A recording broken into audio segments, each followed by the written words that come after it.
Ar-Rahmanir Rahim. Maliki yaumiddin. Iyyaka na'budu wa iyyaka nasta'in. Ihdinas siratal mustaqim.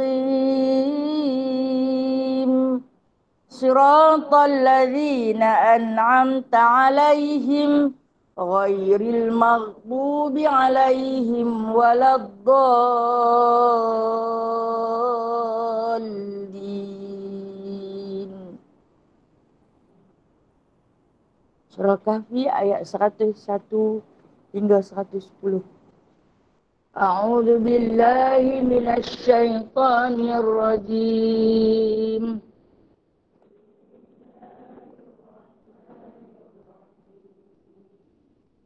الذين كانت أعينهم في غطاء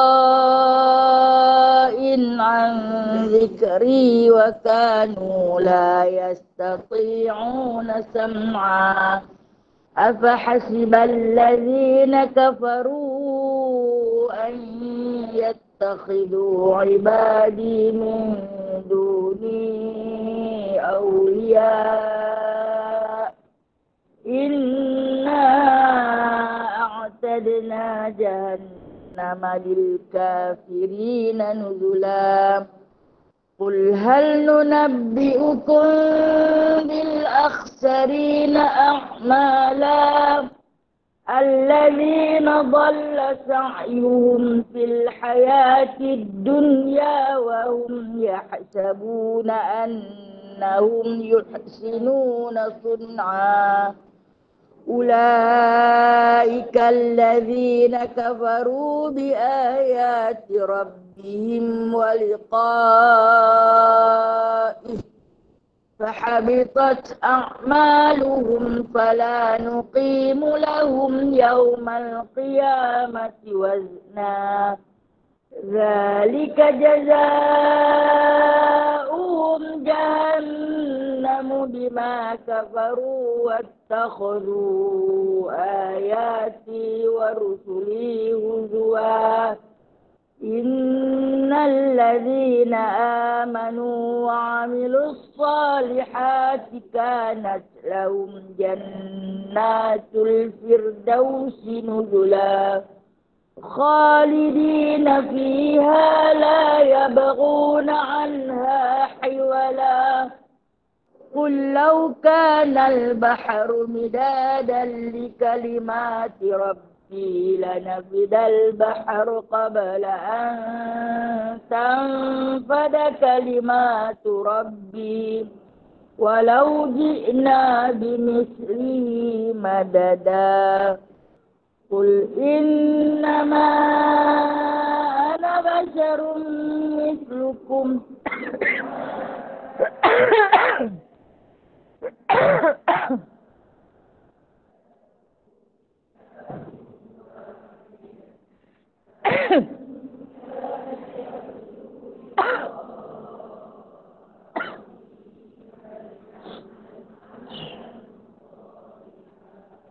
فلا يشرك بعبادة ربه أحدا. Salawat Anwar nah, salawat Nuril Anwar. Allahumma salli wa sallim ala Nuril Anwar wa sirril asrar wa tiryaqil aghyar wa miftahi babil yasar sayyidina wa maulana Muhammadin al-Mukhtar wa alihi al-athhar wa ashabihi al-akhyar adada ni'amillahi wa ifdalih اللهم صل وسلم على نور الأنوار وسر الأسرار وترياق الأغيار ومفتاح باب اليسار سيدنا ومولانا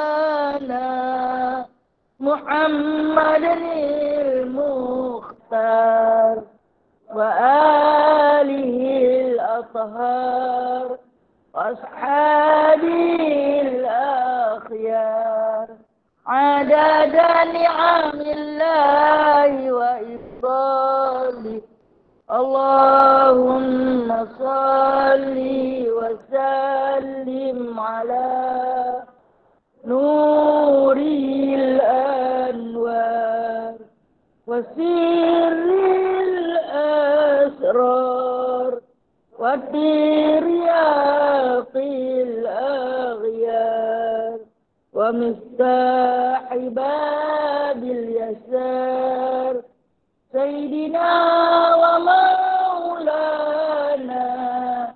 محمد المختار وآله الأطهار وأصحابه الأخيار عدد نعم الله وإفضاله.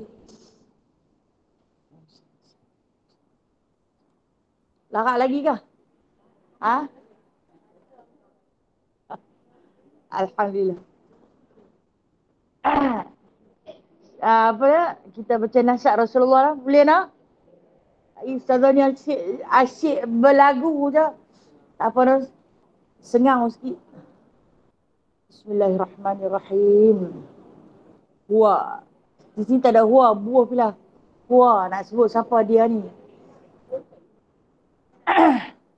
Wa Sayyiduna Muhammad ibni Abdillah ibni Abdul Muttalib ibni Hashim ibni Abdul Manaf ibni Qusay ibni Kilab ibni Murrah ibni Ka'ab ibni Lu'ay ibni Ghalib ibni Fihrin ibni Malik ibni Nadar ibni Kinanah ibni Khuzaimah ibni Mudrikah ibni Ilyas ibni Mudar ibni Nizar ibni Ma'ad ibni Adnan. Cukup? Cukup kah?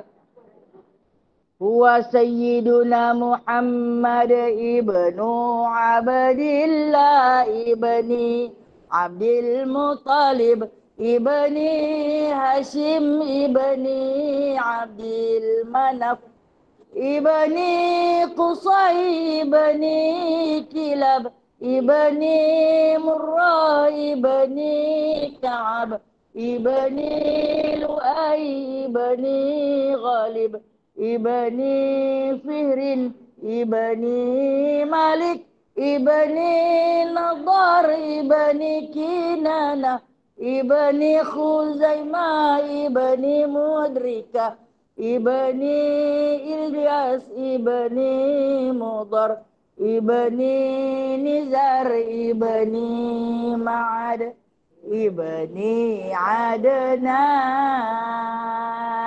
Masya Allah. Cantik nama dia, no? Nama dia cantik. Nama keturunan dia pun cantik-cantik. Baik, sebelum kita mulakan kuliah pagi ni, suka rasanya untuk sama-sama kita rafakkan doa kepada Allah Ta'ala agar salah seorang daripada jemaah kita daripada Sungai Ra, Surau Mubarak, yang mana diuji oleh Allah Subhanahu Wa Ta'ala Kanser lidah. Nah, kanser lidah. Pagi ni, sekarang, sedang menjalani pembedahan. Katanya pembedahan itu makan masa 12 jam. Oh, bayangkan kalau kanser lidah ni nak cakap tak boleh, nak makan tak boleh, nak apa pun tak boleh. Al-maklumlah, lidah tempat lalu makanan, lidah tempat kita bertutur, lidah tempat kita mengucap kalimah syahadah, lidah kita membaca Al-Quran. Lidah adalah segala-galanya. Bahkan Rasulullah pernah pegang lidah dia. Jagalah benda ni, dia kata. Dia boleh bawa kamu ke surga dan boleh bawa kamu ke neraka. Fahamlah kita, sahabat kita yang bernama Miza binti Nurdin, yang sekarang tengah menjalani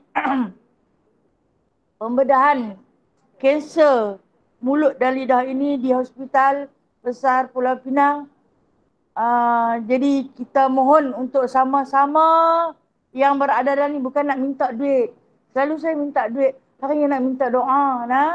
Minta untuk sama-sama, ya Allah, permudahkanlah urusannya, sembuhkanlah penyakitnya, kembalikanlah dia sihat seperti sedia kala, permudahkanlah urusan doktor yang sedang menguruskan pembedahannya, sembuhkanlah dia, ya Allah. Izinkanlah ia dapat kembali bertutur sekaligus membesarkan kalimah thayyibahmu, kalimah la ilaha illallah Muhammad Rasulullah. Hidupkanlah dan matikanlah ia dalam beriman dan bertakwa. Tabahkanlah hatinya, kuatkanlah semangatnya, sabarkanlah jiwanya menghadapi ujianmu yang maha besar. Tempatkanlah ia bersama dengan orang-orang yang sabar. Wassallallahu ala sayyidina Muhammadin walhamdulillahi rabbil alamin. Alhamdulillah. Bismillahirrahmanirrahim.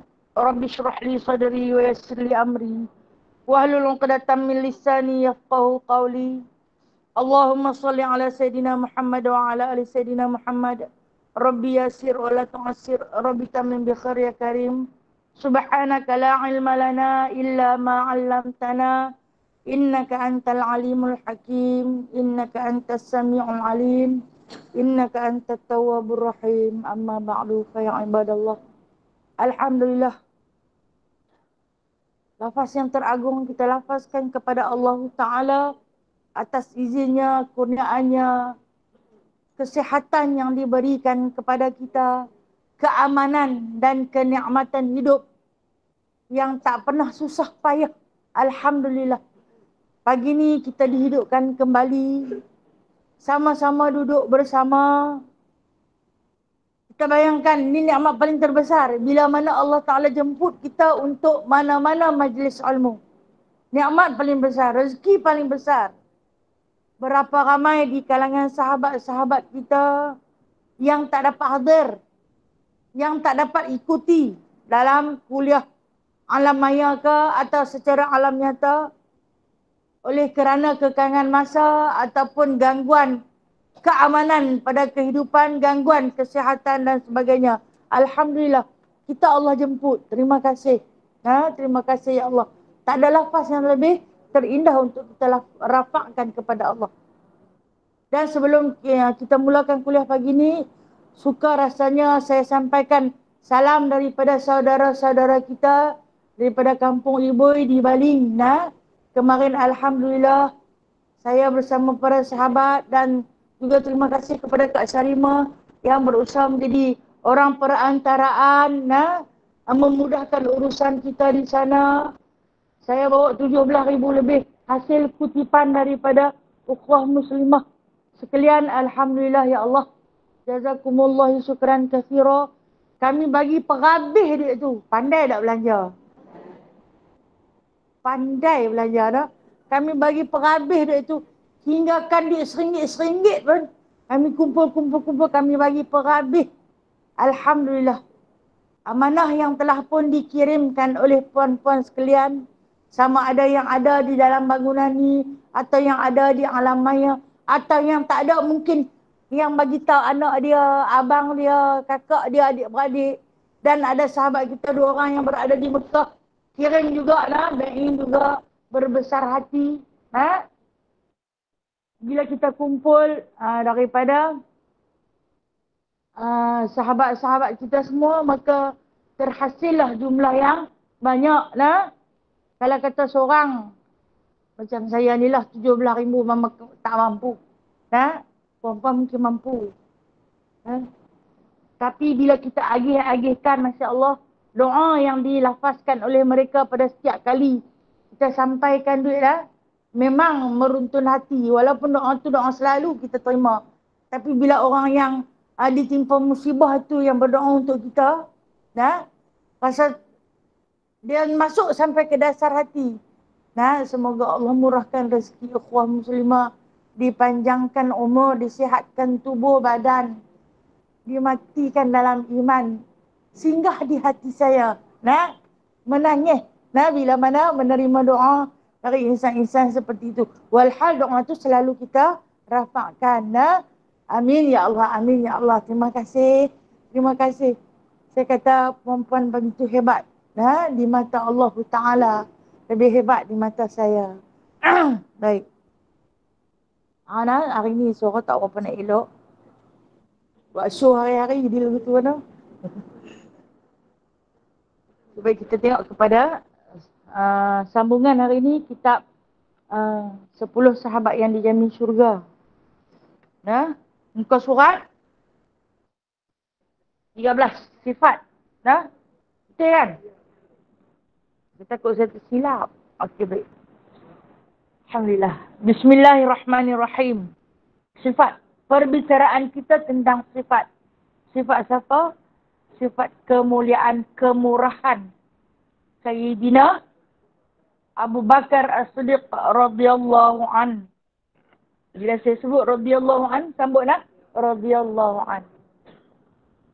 Beliau merupakan salah seorang Muslim yang pertama sekali bermula Islam. Dia seorang yang jujur, berbudi pekerti, adil, tegas, memiliki sifat yang terpuji.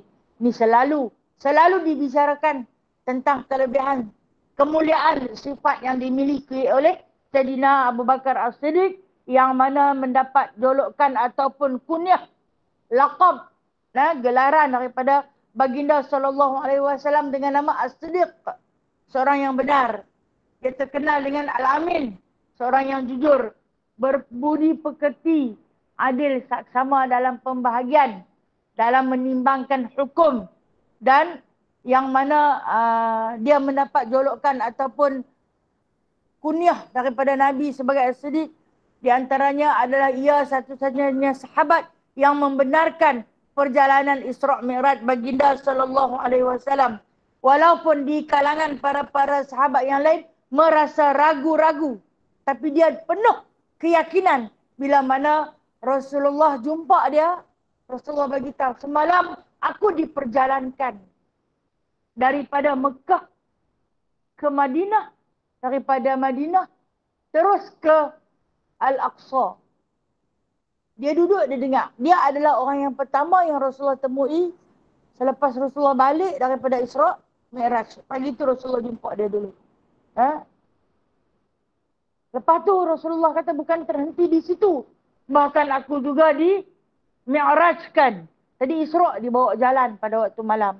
Kemudian aku di Mi'rajkan, dibawa naik daripada langit dunia hingga ke Sidratul Muntaha. Apa maksud Sidratul Muntaha ni? Lantai yang penghabisan. Sidrah Muntaha. Yang terakhir, maksudnya tak ada dah yang lebih daripada tinggi daripada itu. Bukan sekadar 7 petala langit atau 7 lapisan langit.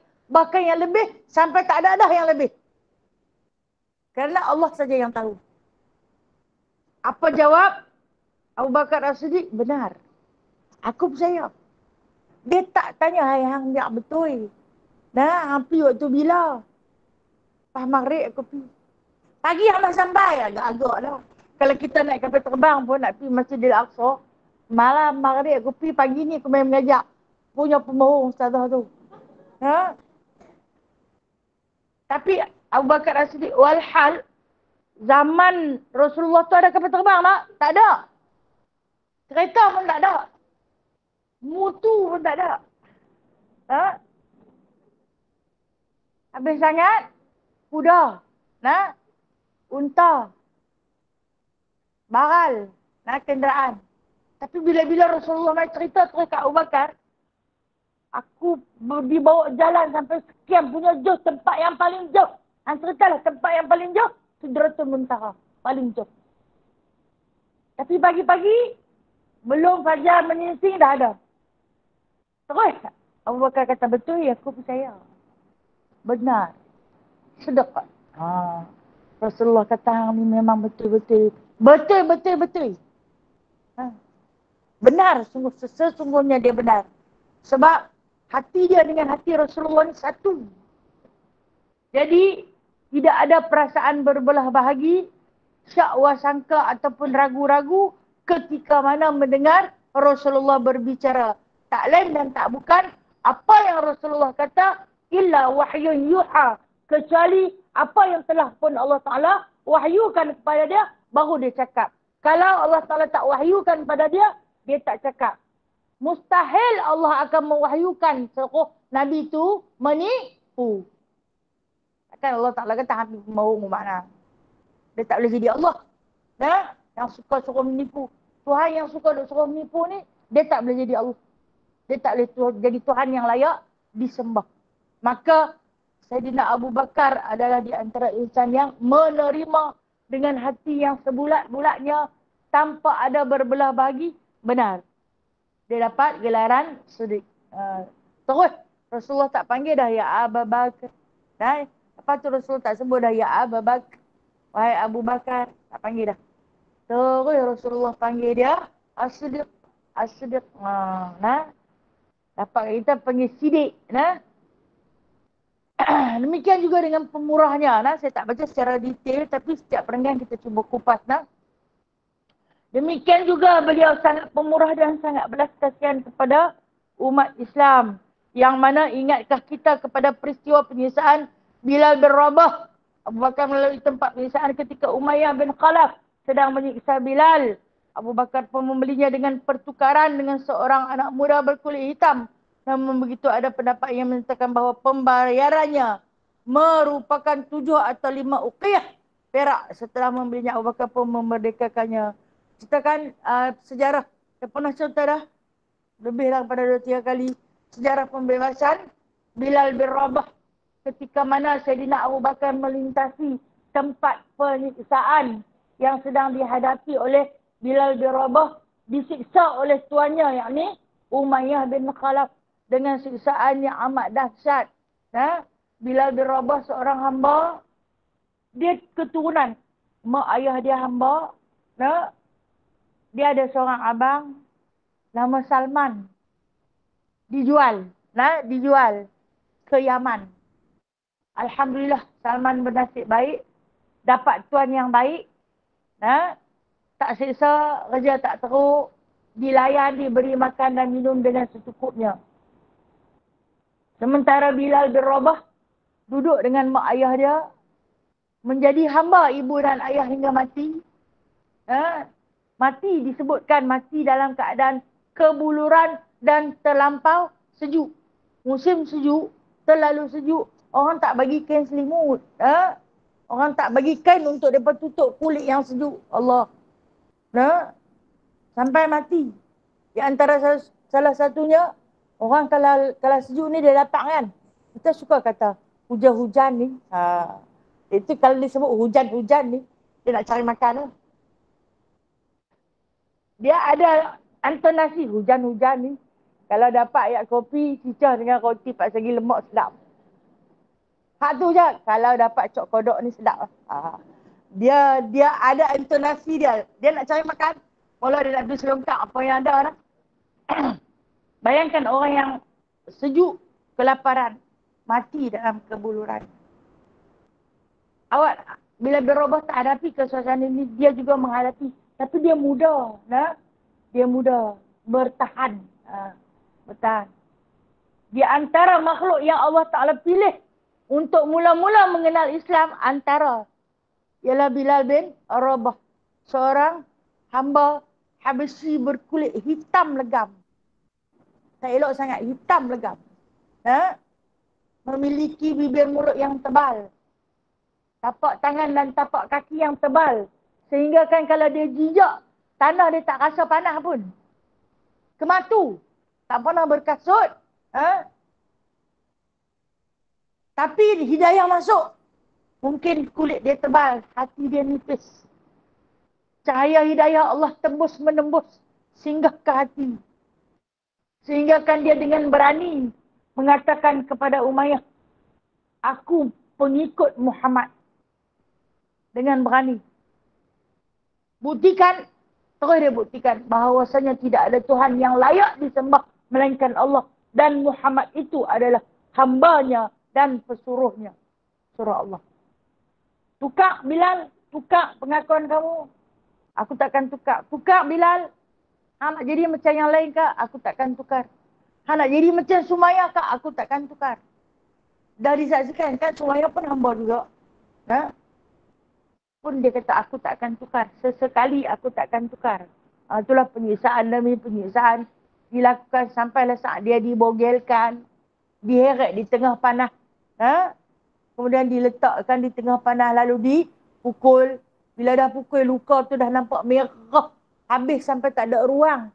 Kulit dia tu hanya nampak luka semata-mata. Dilumur dengan garam. Bayangkan panah. Orang lumur dengan garam pedih. Menjerit kesakitan. Tidak ada lafaz yang terlebih agung. Yang terlantun daripada mulut Bilal bin Rabah. Melainkan Allahu Ahad.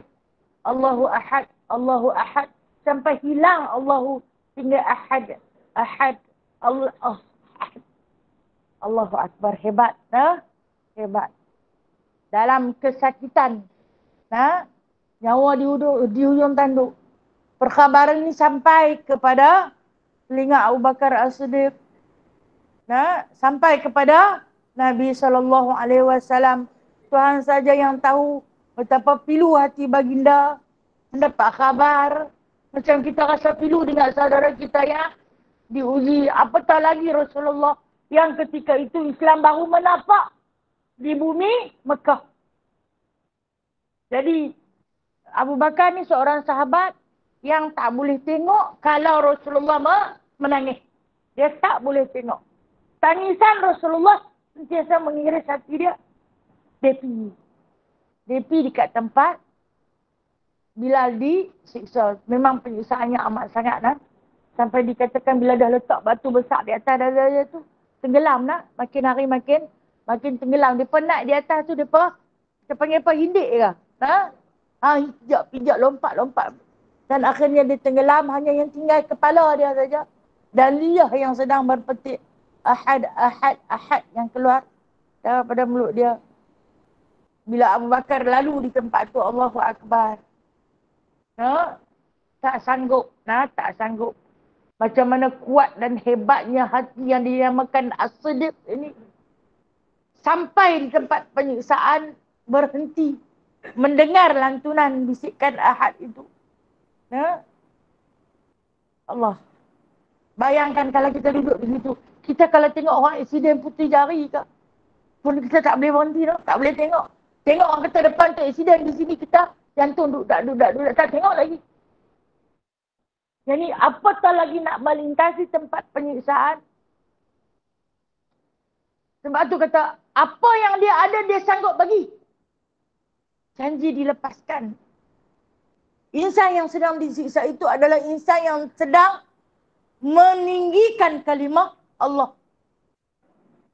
Dia turun daripada kuda dia tanya Umayyah, nak jual ke? Dia tanya. Jual, dia kata, lama dah siksa. Tak mati-mati Allah. Yang menghidupkan dan mematikan adalah Allah. Pokoknya Allah Ta'ala nak simpan Bilal, nak suruh bunuh Umayyah tu. Lepas tu kata, jual lah. Dia kata, jual lah. Amal kau orang kulit hitam macam ni?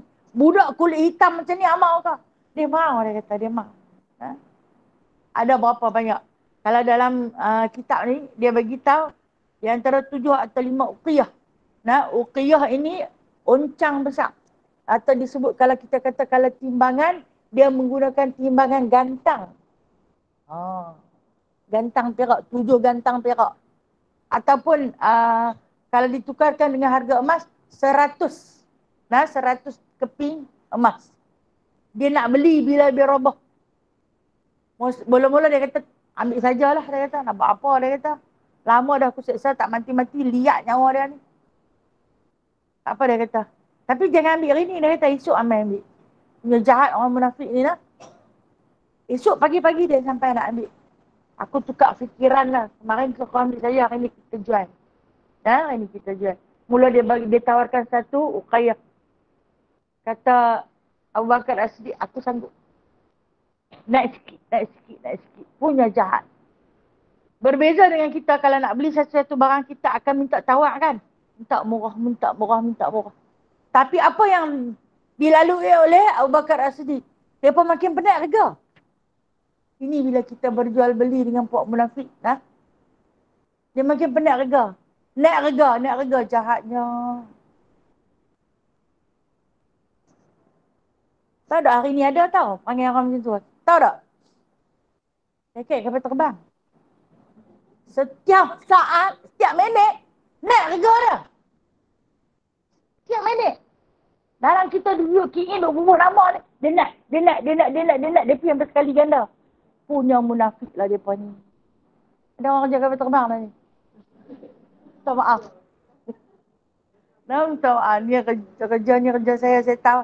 Awak yang apa jadi lagu tu lah. Jadi lagu Umayyah ni lah. Penat-penat. Tapi Abu Bakar As-Siddiq ni hebat lah. Dia kata kalau kata hang minta tukar dengan seluruh harta aku pun aku akan bagi. Demi budak hitam ni. Lepas habis tu dia tolak. Dia nak tolak batu daripada dada perut Bilal tu tak jalan. Umayyah ni bila dah dapat duit daripada Abu Bakar As-Siddiq ni tinggal terus. Tidak ada hang jual kat kawan tu. Hang tolaklah batu tu. Dia pergi baik dia buat sendiri. Tak berjalan. Kalau kita yang sihat ni tolak tak berjalan, apatah Bilal yang dah disiksa. Berapa lama? Berapa lama? Panggil kawan-kawan yang lain. Mari kita angkat dia dah boleh dah. Dah lepas dah. Kita kalau dengar orang kena penjara dah keluar dah. Rasa seronok sebab dia tu dizalimi. Apatah yang sedang disiksa sedemikian. Dia bagi tahu kepada seorang sahabat. Ketika ni, dia bagi tahu kat Rasulullah. Aku dah tebus Bilal. Masa tu dia tak angkat lagi. Bagi tahu. Sebab apa? Dia tak mahu dah dengar Rasulullah menangis. Dia dah tebus Bilal. Dikatakan 10 orang di antara kawan-kawan tu tolak batu tu baru berjalan. Barulah boleh angkat Bilal. Macam sayuk jadi. Macam sayuk. Sayuk yang dah lembut. Angkat nak bagi duduk pun tak boleh. Melainkan sidai saja di atas kenderaan tersebut. Dibawa untuk dirawat di sisi baginda sallallahu alaihi wasallam. Sanggup beli. Sekalipun kata Abu Bakar As-Siddiq ditukarkan dengan seluruh hartaku, aku sanggup. Bukan dia nak buat apa nak? Bisik ke telinga Bilal. Satu perkhabaran yang paling membahagiakan Bilal. Antara sedar dan tak sedar, aku bebaskan kamu pada hari ini. Saat ini, aku merdekakan kamu. Allahu Akbar. Beli dengan harga yang mahal. Orang tak elok pun. Beli hamba. Tak ada duit pun. Miskin. Bagi kemerdekaan. Sebab itulah. Rasulullah kata, seandainya aku dibenarkan ada kekasih selain daripada Rabb aku, maka kekasih aku adalah Abu Bakar. Itulah kekasihku. Manusia terbaik selepas Rasulullah sallallahu alaihi wasallam. Dan lagi, siapa lagi hamba yang dibebaskan? Ni hamba-hamba yang masyhur. Sebenarnya banyak dibebaskan hamba. Demikian juga kisah Fukaihah. Fukaihah ni kalau dalam tulisan Rumi dibunyi Fukai lah. Fukaihah. Qaf. Qaf. Ha. Besar. Hamba kepada Bani Abdar. Milik daripada Bani Abdar. Beliau daripada keturunan suku Al-Azad. Quraisy meletakkan Abu Fukaihah di tengah-tengah pada setengah hari pada tempat terik serta kakinya diikat dengan besi. Mereka menanggalkan pakaiannya, mereka menjatuhkan badannya dalam posisi melutut di kala waktu sangat-sangat panas terik. Kemudian mereka meletakkan batu di atas dadanya sehingga beliau tidak boleh bergerak oleh keadaan begitu sehingga tidak sedarkan diri. Okey, ini diceritakan tentang hamba Fuqaha nasib lebih kurang macam Bilal bin Rabah, yang disiksa, tetapi beza dia dipakaikan dengan pakaian besi. Fuqaha ini dipakaikan dengan pakaian besi. Diikat dengan rantai besi, kemudian dipakaikan dengan pakaian besi, diletakkan di tengah terik panas matahari. Terik panas matahari kalau di tanah Arab ni dia boleh mencecah sampai 60 darjah. 60 darjah. Dia jadi lagu api atas, api bawah ni. Orang yang masak bengkang dulu-dulu lah. Dia kata api atas, api bawah dia nak bagi masak sekata atas. Itulah yang sedang dihadapi oleh hamba yang bernama Abu Fuqaiha. Juga dibebaskan oleh Sayyidina Abu Bakar As-Siddiq. Abu Fuqaiha ini merakamkan di antara kisah dia orang yang ikut sama berhijrah ke Habasyah. Sebab lepas-lepas Abu Bakar As-Siddiq bebaskan dia, turun satu ayat perintah untuk berhijrah. Maka Rasulullah cari sahabat-sahabat yang sedang diinayai, yang dizalimi, keluarlah, bawa hati, bawa diri. Mudah-mudahan di tempat sana kalian akan diberi perlindungan. Kemudian keluarlah beberapa orang hamba, yang mana di antaranya hamba yang masyhur lah, Zinirah. Pernah dengar kan? Zinirah, dia hamba kepada Abu Jahal. Ada pendapat kata Abu Lahab. Dua-dua Abu ni memanglah jahat. Kalau Abu Jahal pun betul, kalau Abu Lahab pun betul. Dia ada dua pendapat. Ada kata dia hamba kepada Abu Lahab, ada kata dia hamba kepada Abu Jahal. Boleh kita terima. Yang mana Zinirah ini, dia juga hamba daripada kecil. Oleh kerana beriman dengan Allah dan Rasul, maka dia dibutakan oleh tuan dia. Tuan dia tanya, hang dapat mana Islam ni? Dia kata, aku nampak. Bila kata-kata nampak, mata ni lah. Mata ni lah yang melihat. Bila mata yang melihat, hati menerima. Aku nampak orang-orang Islam ini sekian, dia kata. Hidup dengan berkasih sayang. Bantu-membantu dalam kesusahan. Lepas tu dia kata, tak apa. Apa yang dilakukan oleh Abu Jahal, cucuk mata dia dengan besi panas. Buta kedua-dua belah mata.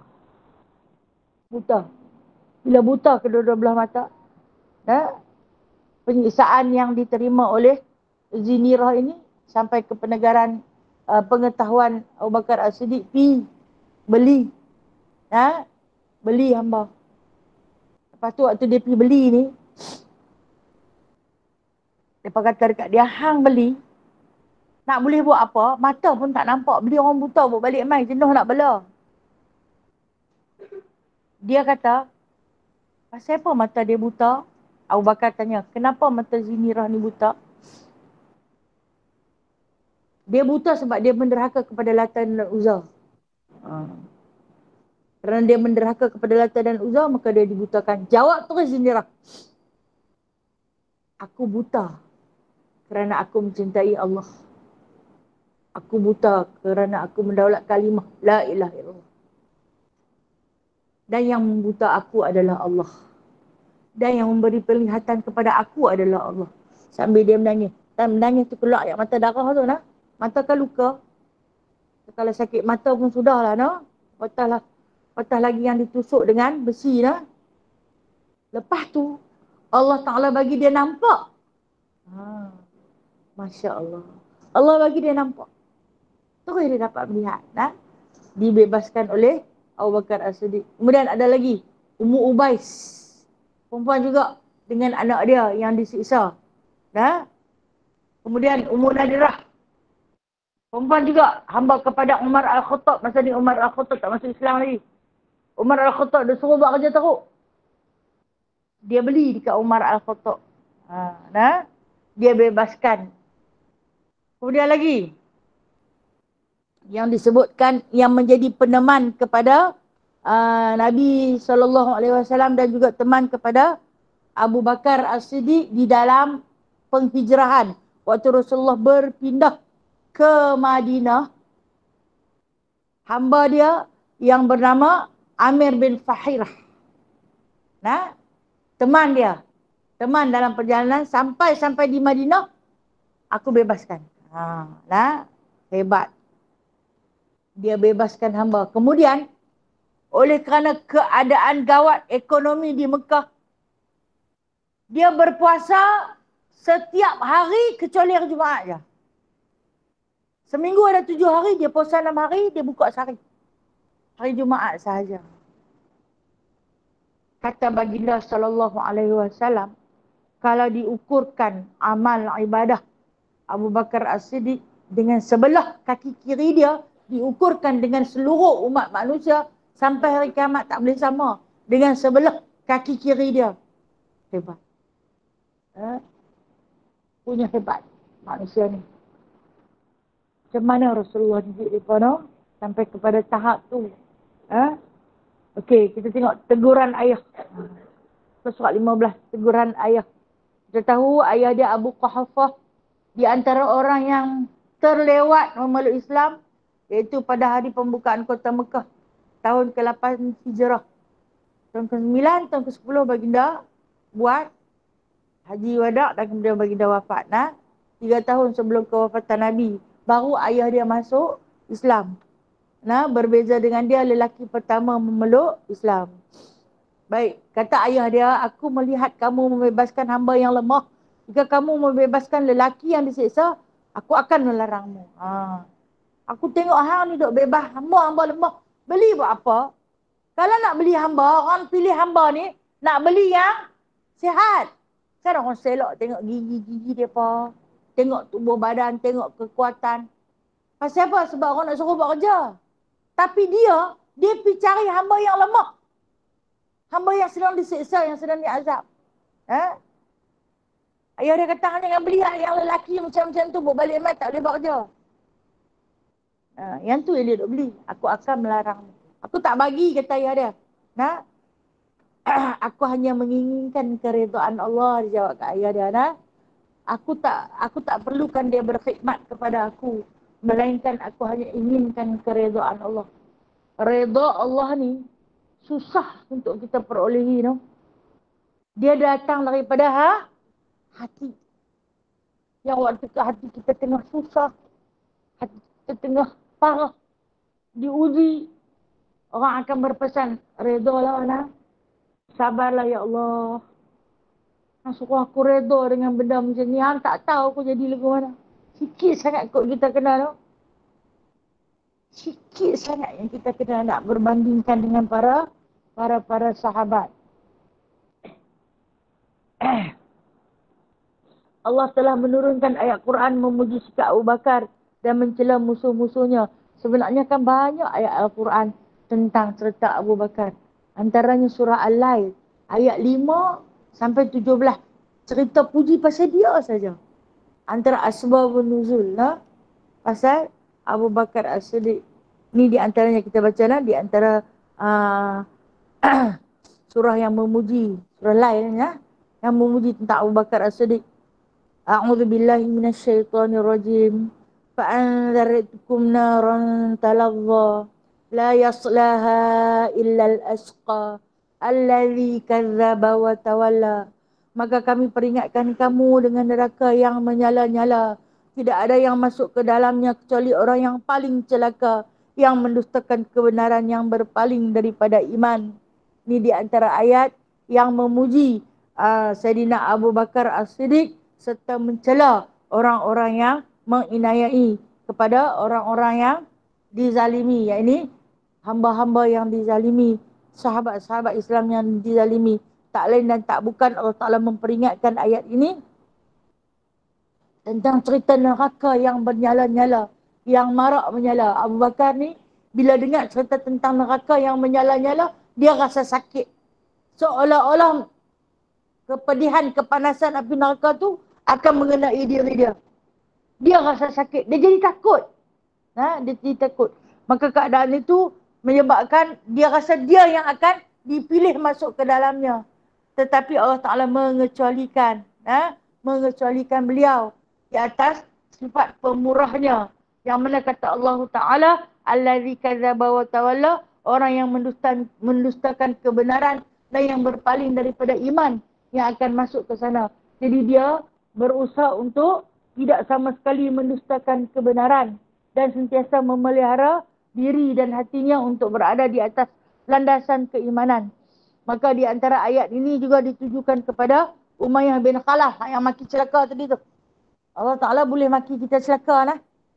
Kalau perangai kita melampau, nah, kita celaka. Betul tak? Melampau lah kita, kadang-kadang melampau. Nah, kadang-kadang kita melampau. Walaupun kita Islam, tapi sifat-sifat melampau kita ni di antara pembaziran yang kita buat. Cerita tentang bazir ni pun kita dah melampau sangat-sangat. No? Pembaziran ni dari segi penggunaan makan, minum, elektrik, air, pakai, semua kita bazir. No? Jahat sungguh. Melampau. Melampau. Kalau lah orang kata kita hang ni membazir macam celaka, marahlah kan. Tapi Allah Ta'ala maki kita celaka padan dengan muka. Nah, patut Allah Ta'ala kata dekat kita. Baik, manakala perwatakan lain pula. Ni perwatakan dia yang dirakamkan. Nah, dalam surah Al-Lail ayat 17 hingga 21. Wa sayujannabuhal atqa allazi yu'ti malahu yatazakka wa ma li ahadin 'indahu min ni'matin tujza illa batigha'a wajhi rabbihil a'la wala sawfa yarda. Ayat ini memuji keadaan sifat Sayyidina Abu Bakar As-Siddiq dan kelak akan dijauhkan orang yang paling takwa dari neraka itu. Tadi saya sebut dia takut bila mana cerita pasal ayat yang tentang neraka yang menyala-nyala, dia rasa dia yang nak kena bakar. Tapi Allah Ta'ala tak nampak kebimbangan dan ketakutan pada diri Abu Bakar As-Siddiq. Lantas Allah Ta'ala memuji dia. Jauh orang yang paling bertakwa. Akan dijauhkan. Nah, tapi dia tak rasa dia takwa. Kita yang perasan, aku ni dah cukup takwa dah ni. Nah, takwa. Kita takwa. Yang tu yang ada, no? Takwa ni saya selalu bagi takrif takwa. Orang yang sentiasa menjaga diri dia daripada melakukan kesalahan. Tu yang kata mereka ni punya jaga benda harus pun mereka tak buat. Kita ni nak jadi takwa apa? Jangan kata harus. Hak yang syubhat pun kita buat. Apatah lagi makruh. Nah, makruh ni bagi dia tak ada salah. Mereka harus pun mereka tak buat. Nah, itu nak jadi takwa. Itu yang menafkahkan. Yang menafkahkan hartanya di jalan Allah untuk membersihkannya. Yang membelanjakan hartanya di jalan Allah agar dibersihkan. Selalu kita dipesan oleh baginda sallallahu alaihi wasallam, dalam rezeki kamu ada rezeki orang lain. Nah, bukan kita punya semua. Dalam kita punya tu ada orang lain punya. Nah, yang kita cuba nafkahkan. Walaupun kita tak sehebat Abu Bakar As-Siddiq, kita tak berani nak bagi banyak-banyak. Kita bimbang kita tak cukup. Tidak? Mungkin perempuan tak, saya lagu tu tak berani nak bagi, sekejap lagi aku tak cukup. Kan? Nah, berbeza dengan para sahabat. Belanja. Dia kata tak apa, habis pun tak apa. Nah, habis pun tak apa. Kita ni dok kata kalau habis tak lagi, tak apa, Allah ganti. Bila nak ganti? Kalau boleh naklah tu. Kan? Kita punya keyakinan tu nipis sangat. Berbanding dengan ketakwaan para sahabat. Untuk apa? Untuk dibersihkan harta tu. Padahal tidak ada seorang pun yang memberikan satu nikmat kepadanya yang harus dibalasnya. Padahal yang dia beli, yang dia tebus hamba-hamba tu, seorang pun tak boleh bayar balik dekat dia. Lepas tu kok nak berkhidmat pada dia pun tak, sebab dia merdekakan lepas tu. Siapa pun tak boleh nak balas dia. Dia bebaskan. Kalau kata dia beli, dia suruh berkhidmat dekat dia, dia dapatlah balasan balik. Sekurang-kurangnya dia senang. Dia ada hamba yang boleh buat kerja untuk dia. Tapi siapa yang nak boleh balas? Semua dia bebaskan. Dia merdekakan. Pilih. Jalanilah hidup hamba. Nah, kalau sepotong Fatihah yang kamu baca, maka itu adalah untuk aku juga. Sebab tu dia di antara makhluk terbaik. Nah, semua dia berdoa untuk untuk dia kembali. Tetapi dia memberikan itu semata-mata kerana mencari keredaan Tuhannya yang maha tinggi. Dan kelak ia benar-benar mendapat kepuasan. Allah puji dia dalam ni. Mendapat kepuasan ni, mendapat keredaan. Dia buat tak lain dan tak bukan dia minta dibalas. Bukan dia minta upah. Bukan minta dikenang dasarnya. Melainkan mencari redha Allah. Wala sawfa yarda. Kata Allah, aku akan meredai dia. Kan radhiyallahu anhum wa radu'an. Zalika liman khasya rabbah. Surah apa dah? Bayyinah. Bayyinah surah apa dah? Lam yakunin. Sebut lam yang kuning. Tak kuning. Ada otak cakap tak betul dah. Saya tak kata kat perempuan, saya kata kat saya ni lah. Saya kata kat saya tak kata kat perempuan. Perempuan elok dah. Siapa yang mencari redha Allah, Allah redha pada dia. Allah redha pada dia, dia redha pada Allah. Yang demikian itu adalah balasan untuk orang yang paling takut kepada Tuhannya. Orang yang paling bertakwa kepada Allah, dialah yang paling takut kepada Allah. Baik, kita tengok luka dakwah yang pertama, yang diterima oleh Abu Bakar As-Siddiq. Dia juga turut dilukai ketika duduk bersama-sama dengan Naufal bin Khuwailid bin Adawi.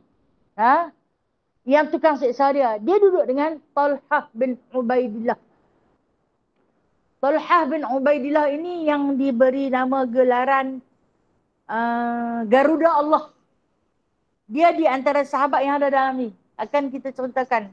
Akan kita bahas tentang Talhah bin Ubaidillah. Talhah bin Ubaidillah. Cantik. Kalau kata siapa yang nak dapat cucu tu habaq dekat. Ni bubuhlah nama Talhah Ubaidillah. Apa nama Talhah? Kita panggil Talhah. Talhah. Talhah. Saya sebenarnya cucu saya nak bernama Talhah. Tapi dia ada mak pak kan. Mak pak dia. Ayah dia kata tok guru dia bernama Husain. Jadi Husain kan cucu kesayangan baginda sallallahu alaihi wasallam. Saya memang terpikat kepada Talhah. Bukan terpikat. Tepuk hati jatuh cinta dah. Ketakwaan yang dimiliki. Kehebatan dalam perjuangan. Kemurahan hati memberi. Talhah bin Ubaidillah. Kalau nak bagi cantik sikit kot. Dia kata Talhah tu nama pesel lama. Bernama Talhah Ubaidillah. Talhah hamba Allah yang kecil. Badan dia kecil. Tapi bila berperang dia macam Garuda Allah. Punya hebat. Talhah Ubaidillah. Hebat. Dia pernah ditangkap. Talhah dan Abu Bakar As-Siddiq pernah ditangkap oleh Nufail bin Khuwailid. Nufail bin Khuwailid ni tahu siapa? Adik kepada Khadijah binti Khuwailid. Tangkap mereka. Di mana ketika tu mereka sedang berdakwah di Masjidil Haram. Ada yang kata mereka semayang di Masjidil Haram. Tangkap, ikat kedua-duanya.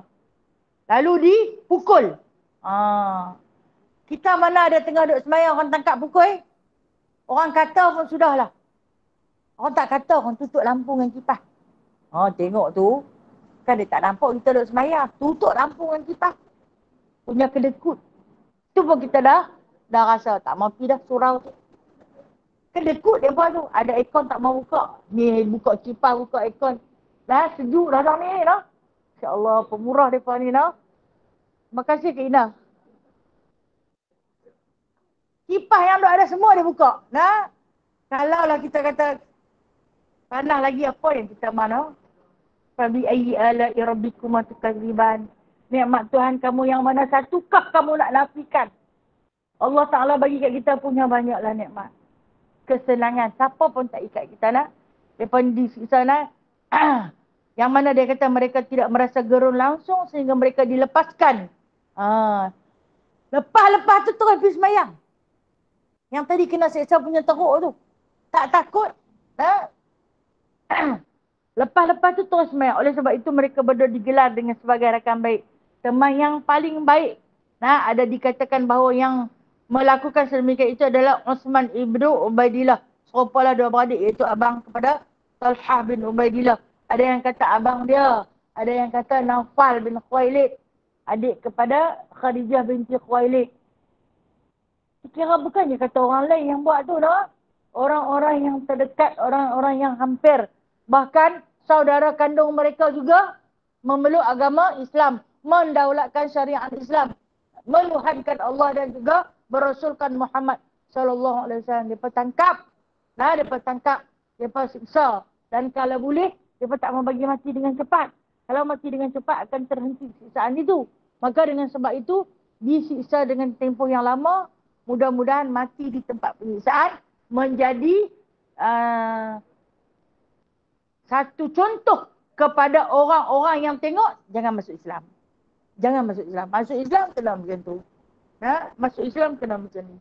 Jadi takut dia nak masuk Islam. Tapi dua orang ni tak gerun. Tidak ada gentar. Saksi Rasulullah disiksa di Mekah. Dalam riwayat yang dibawakan oleh Imam. Sikit lagi Sikit lagi saya ambil masa Dalam riwayat yang dibawakan oleh Imam Al-Bukhari daripada Urwah bin Zubair disebutkan bahawa Urwah menyatakan, aku pernah bertanya Ibnu Amru bin As. Begini, katakanlah padaku, apakah tindakan paling kuat yang pernah dilakukan oleh musyrik terhadap Nabi? Dia menjawab, ketika Nabi sedang solat di Hijr, tiba-tiba Uqbah bin Abu Mu'ais datang. Dia melingkarkan pakaiannya ke leher Rasulullah SAW dan menariknya dengan kuat. Tiba-tiba Abu Bakar datang lalu mencengkam bahu Uqbah. Abu Bakar menyentak Uqbah hingga terlepas daripada Nabi. Abu Bakar lalu berkata, adakah kamu akan membunuh seorang yang berkata bahawa Tuhannya adalah Allah? Dalam hadis yang diriwayatkan oleh Asma, dituturkan satu hari surat datang kepada Abu Bakar lalu berkata, hampirilah sahabatmu. Abu Bakar keluar dari rumah dengan membawa 4 orang pengawal. Dia menghampiri orang Quraisy dan berkata, adakah kamu akan bunuh seorang yang berkata bahawa Tuhannya adalah Allah? Maka orang Quraisy itu mengalihkan perhatian mereka daripada Rasulullah kepada Abu Bakar. Akhirnya Abu Bakar pulang ke rumah dan kami mendapati para pengawalnya turut pulang. Okey. Ini dia dua pendapat. Dua pendapat. Dua cerita. Peristiwa yang sama. Ada yang mengatakan dia di antara saksi Rasulullah disiksa ketika mana baginda sedang bersolat di Hijr. Hijr ni Hijr Ismail. Lingkaran yang berada di dinding Baitullah menghadap kepada rukun Syami dan rukun Iraqi. Hijr. Hijr ni maksud dia bilik ataupun tempat rehat Nabi Allah Ismail. Nabi sedang duduk bersolat di situ. Kan Nabi kata siapa yang bersolat di Hijr Ismail seperti mana dia bersolat dalam Baitullah. Besar pahala dia. Oh, Nabi ni dia tak berdoa ke? Awak pula dia tak berdoa. Dia suruh kita banyak berdoa. Dia berdoa tak untuk semua orang masuk Islam. Dia berdoa. Allah bagi tak lagi? Tak bagi lagi. Dia duduk dalam Hijr tu. Kita ni, orang kata tempat yang makbul masuk dalam Hijr berdoa. Kalau boleh, doa lah tu nak lah tu. Tidak. Ataupun kawan-kawan kita kirim, tolong doa kat sana. Balik main tak jadi apa. Aku punya pergi berdoa lah. Walhal Nabi, kekasih Allah, berdoa memang di tempat yang kena dah. Tempat yang paling tepat. Lidah pula, lidah suci baginda SAW. Dapat tak lagi? Tak dapat lagi. Bahkan baginda disiksa ketika sedang solat. Mereka ambil kain ni, mereka pusing-pusing kain. Tahu kepada leher Nabi, tarik. Sentak Nabi hingga baginda SAW jatuh. Abu Bakar diberitakan peristiwa tersebut. Muhammad sedang disiksa. Mereka pukul dia. Pukul sampai berdarah mulut-mulut Nabi SAW. Allah tak ada ke? Allah sentiasa ada. Sakit perjuangan tu kena rasa. Dia pipi dia cekak tang bau je. Dia memang orang dia kurus, orang dia lembut. Tapi dia cekak tang bau cukup. Terlepas kawan tu. Terlepas genggaman cengkaman dia daripada mencengkam Nabi SAW. Hang nak buat orang macam ni ke? Orang yang mengaku Tuhannya Allah. Hampa nak seksa ke? Ini soalan yang dia tanya. Hampa sanggup buat orang yang mengaku Tuhan dia Allah. Salahkah dia mengaku Tuhan dia Allah? Dia sembahyang di Hijr, dia tak kacau orang pun. Pasal apa hampa buat dia macam tu? Dia bawa 4 orang pengawal. Kata Asma, anak perempuan dia kata. Bila orang main panggil dia, dia bawa 4 orang tu. Okey, disebutkan pengawal-pengawal tersebut adalah di antara Hamzah. Sayyidina Hamzah. Yang ikut sama-sama pi nak tolong Rasulullah. Mereka memang tak biar Rasulullah sendirian. Rasulullah akan ditangkap, disiksa dan dibunuh. Sampai-sampai takutlah kawan ni dia cekak saja. Siapa yang cekak? Abu Bakar. Abu Bakar ni terkenal orang dia kecil, kurus, lemah, lembut. Suara dia pun tak kuat. Suara dia tak kuat. Sehingga kan pernah dibahaskan oleh para sahabat. Takkan Rasulullah nak suruh jadi imam? Orang belakang tak dengar. Suara dia slow. Tetapi ketika mana Islam ditindas, dia menjadi orang yang paling hebat, paling kuat. Dengan cengkaman dia saja melumpuhkan bahu musuh yang dicengkam tadi. Lumpuhkan untuk sebelah badan. Yang terlepasnya baginda sallallahu alaihi wasallam. Dia bawa balik Nabi sallallahu alaihi wasallam dengan satu pesanan. Jangan ke mana-mana wahai Muhammad jika tanpa aku. Jangan pergi mana-mana, kalau nak pergi ajaklah dia sama. Jangan berjalan seorang, dia takut Rasulullah disakiti. Sebab tu bila dia berpisah dengan Rasulullah, dia balik main ke rumah. Dia duduk menghadap dengan dinding, dia akan menangis. Kata Asma, ayah menangis pasal apa lagi? Aku rindu dekat dia, aku takut sekali lagi dia berpergian secara sendirian. Dia orang buat naya dia. Jadi dia keluar pergi cari. Keluar pergi tengok. Kata Rasulullah, aku berehat ya Abu Bakar. Jadi dia patah balik main. Tapi hati sentiasa bimbang kepada keselamatan baginda sallallahu alaihi wasallam. Itulah yang dikatakan dia penyaksi suka duka Nabi. Dan kita baca pada Isnin baru ni sama ilmu Muhammadiyah ketika mana baginda sallallahu alaihi wasallam wafat. Dia tak ada di situ kan? Bila dia sampai, apa yang dia buat? Dia kucup kening Nabi sallallahu alaihi wasallam. Dia pegang kedua-dua belah lengan Nabi sallallahu alaihi wasallam. Dia ucap salam perpisahan.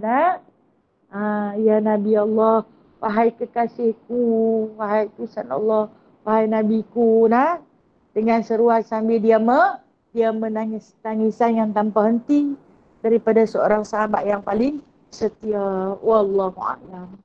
InsyaAllah ada rezeki kita sambung lagi minggu depan bermalam di gua bersama kekasih Allah.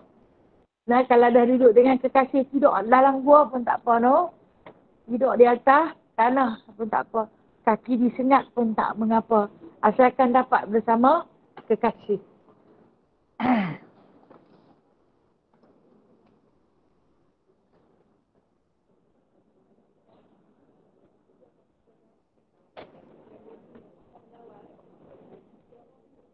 Tiga tu tak dinyatakan nama tu saya tak mana hebat. Salah seorang ialah Sayyidina Hamzah.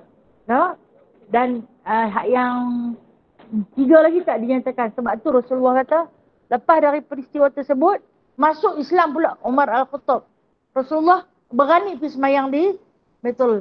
Sebelum tu Rasulullah tak berani pergi. Wallahu a'lam.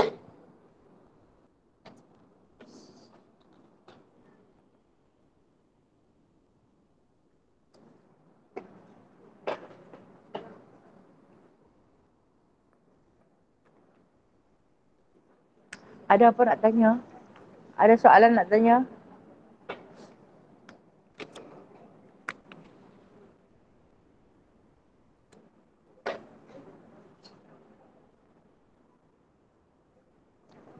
Ada apa Alhamdulillah. Tak ada apa saya sudah dulu Yang baik itu datangnya daripada Allah. Yang lemah, yang kurang, yang cacat celah, yang hina dina itu adalah daripada diri saya sendiri. A'udzubillahi minasyaitonirrajim. Bismillahirrahmanirrahim. Alhamdulillahirabbil alamin hamdan katsiran hamdan yuwafi ni'amahu wa yukafi'u mazidah. Ya Rabbana lakal hamdu kama yanbaghi li jalali wajhikal karim wa 'azimi sultanik. Allahumma inna nas'aluka 'ilman nafi'a wa nas'aluka qalban khashi'a wa nas'aluka yaqinan sadiqa wa nas'aluka al-'afiyata min kulli baliyah wa nas'aluka tamamal ghina 'anil nas wa hab lana haqiqatal iman بك حتى لا نخاف ولا نرجو غيرك ولا نعبد شيئا سواك. اللهم ارزقنا قبل الموت توبة وعند الموت شهادة وبعد الموت جنة ونعيما يا أرحم الراحمين. اللهم ربنا آتنا في الدنيا حسنة وفي الآخرة حسنة وقنا عذاب النار وقنا عذاب القبور وقنا عذاب المحشر وأدخلنا الجنة مع الأبرار يا عزيز يا غفار يا رب العالمين. وصلى الله على سيدنا محمد والحمد لله رب العالمين. تقبل الله منكم Waminkum تقبل يا كريم. Ustazah. Terima kasih semua. Terima kasih Ustazah. Terima kasih Ustazah.